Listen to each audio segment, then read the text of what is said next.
These answers are for Sherry Renee, who wrote me a bunch of questions. You sound like me. These are all the questions basically I would have had, so this is perfect. All right, here we go. When you came home, did you still have to be on oxygen? If not, were you scared or nervous to sleep without it because you had it for so long? So the answer, I'm so happy to say, is that no, I didn't need oxygen. I don't have to wear it anymore for anything, and I just hope that continues. My sats are usually at 100, which is crazy, and 99, 98. Like, that's where they live, 98, 99, 100. It's kind of like a dream to see your saturation be at 100, because mine was definitely not at 100 before. It was very low. Especially when I exerted myself, it got really low. Have you heard any good things about Temple? I think I want to be listed there instead of New York Presbyterian. I'm not happy with my care.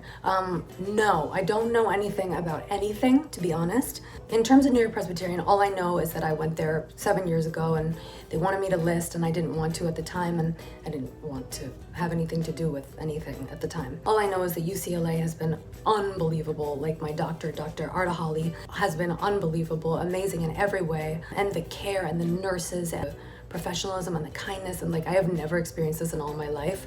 So I am a huge supporter of UCLA. That's all I can recommend, but I don't know much about anything else.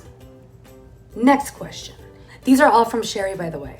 Okay. Do you call your center for anything that comes up? Like, I would be so nervous if I felt something not right and I'd be calling them all the time. Okay, that's exactly how I felt before. I was like, oh my gosh, I could never do this because if I sneezed or if I coughed or if I had a tummy ache or whatever, like a tummy ache because I'm 5 years old. This is all very new, so I honestly don't really know how to answer this. I think you sort of get used to how your body is, and I track myself every day. So in the beginning, they make you check your stats.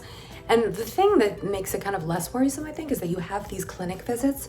So I go, for example, in the beginning it's twice a week, and then you go once a week, and then you go once every 2 weeks, and it just becomes less and less frequent, but you still go and they're monitoring your blood, they're monitoring everything. So if you do have concerns or questions, you kind of address things as you go, and I think it becomes a lot less scary, but I don't know because this is all very new. So I don't really have a total answer for you yet. So there's a very specific set of things that they want you to report in about.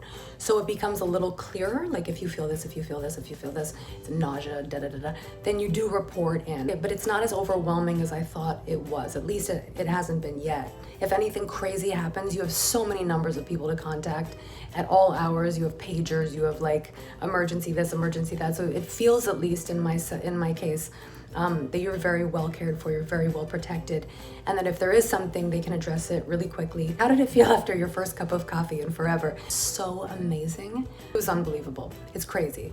And then all this stuff with my stomach happened. So we did an endoscopy and a bronchoscopy because I've had a lot of stomach troubles from before the transplant. They're doing biopsies. We're going to see what's going on, but they did see ulcers. So I have now toned down the coffee, but I got a little taste of heaven, which is great. However, I've been eating chocolate. And chocolate's bad for ulcers too, but if I have to pick between coffee and chocolate, I pick chocolate. So I'm trying to heal it in other ways with like ginger and stuff, but then I have pieces of chocolate and I'm like, okay, just have ginger and chocolate at the same time. Because I'm just so excited at the fact that I can eat food. Like, I know this sounds crazy, but for like 12 years, I've been eating plants basically. And thank goodness, because honestly, it probably is the reason that I was able to keep myself alive for so long. But I'm so happy that I'm able to eat so many different kinds of foods now. Okay. Oh, and here's the question. Do they have you on any food restrictions? I know my current center day stuff, like no sunny side up eggs.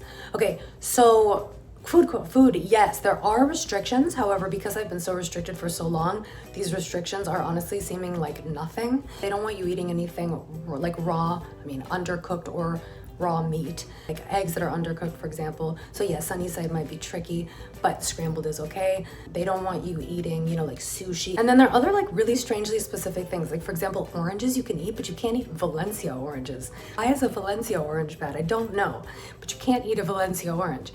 You can't eat, I believe it's star fruit, no pomegranate, no grapefruit, because there's an interaction with medication. No mushrooms, I'm not eating from salad bars, but aside from that, no restrictions. But I will say one more thing in terms of food. So in the beginning, you're on a lot of prednisone, and then you kind of taper down, and now I'm on 20 milligrams of prednisone. But prednisone will increase your blood sugar, so it's something to note in terms of food restrictions. So just to kind of keep sugar low, it's amazing to be able to eat so much food and to not have to like worry so much about my heart, and it's just so nice. Next question. Are the weekly appointments grueling?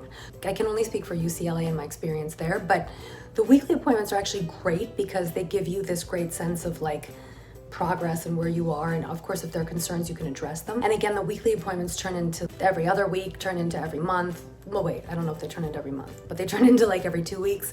So they become less frequent. But basically all that they consist of is you do blood work in the morning, and then you go to do your x-ray. Then they do a pulmonary function test, which lasts like 5 seconds because it's not a whole PFT. It's a very quick thing where you breathe in, breathe out, like literally once, 3 times probably. That's it. That's what you do. Oh no, what am I talking about? That's it. Then you go to see your doctor. You discuss how you feel. You discuss anything new that's come up.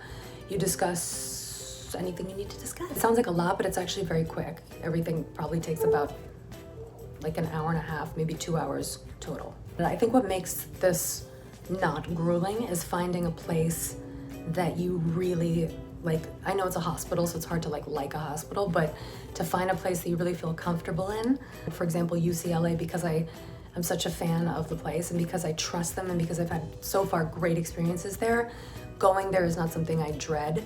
Whereas going to a couple of these hospitals in New York that I've been to is like, oh my gosh, like the thought of going in was like painful, you know? So I think finding a place like that is huge.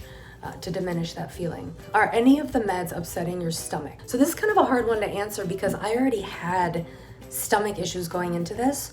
So the truth is I don't know. It's possible that they're making my stomach issues worse, but I don't know for sure. It's kind of the same now as it was before. I don't know about that, but they're known to upset your stomach. And one in particular, Fosamax, which you take for your bones because of, these are my bones. I'm showing you what bones are. You take that because of the prednisone.